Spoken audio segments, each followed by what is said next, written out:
নমস্কাৰ, মই প্ৰণীতা বৈশ্য মেধি। আজি আপোনালোকৰ মাজত মই গাবলৈ ওলাইছোঁ কামৰূপী লোকগীত। আৰু এই কামৰূপী লোকগীত হৈছে আমাৰ অসমীয়া সমাজৰ এটা থলুৱা গীত। আৰু এই থলুৱা গীতটি আমাৰ যিটো গীতে মই গাব ওলাইছোঁ, অ' ফুলেশ্বৰী বুকুৰে লগৰী অ'। এই গীতটি আমাৰ অসমীয়া সমাজৰ পৰা এইটো আচলতে আমাৰ বিয়া প্ৰথাৰ ওপৰতে গীতটো কৰা হৈছে। গতিকে আমাৰ অসমীয়া ছোৱালী এজনীৰ কথা গোটেইখিনি সন্নিৱিষ্ট কৰা হৈছে। গতিকে সেই গীতটি মই আজি গাবলৈ লৈছোঁ। আৰু এই গীতৰ আমি আধাৰ গোটেইখিনি আমি আজি যিটো সংগত কৰিম, গতিকে মোৰ লগত বাদ্যযন্ত্ৰ সংগত কৰি আছে মোৰ শ্ৰদ্ধাৰ ৰাজকুমাৰ দা। আৰু এই আছিলে মোৰ লগত দুটা বাজিছে কনক মেধি, আৰু বাঁহী বজাইছে নিকুঞ্জ পাঠক, আৰু পাৰ্কাছন বজাইছে নিকুঞ্জ মেধি। গতিকে মই এইবাৰ কামৰূপী লোকগীত এতিয়া আৰম্ভ কৰিবলৈ লৈছোঁ।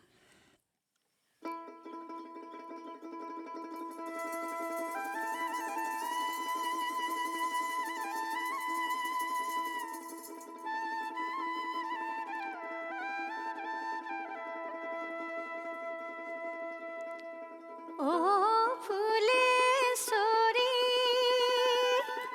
বুকুৰে লগৰী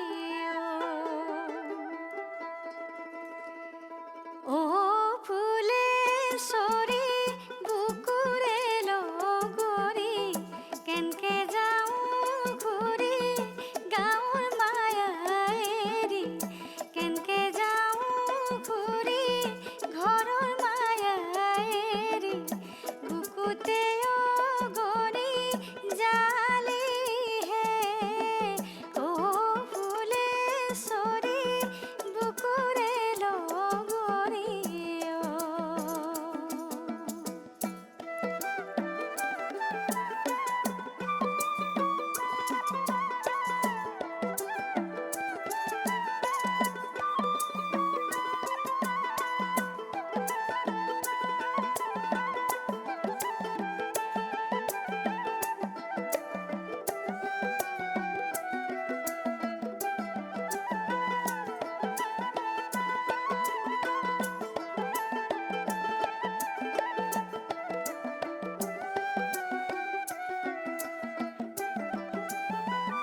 মাছতে গৈছিলি পানীত নানামিলি, কাঁইটে বিন্ধিব বুলি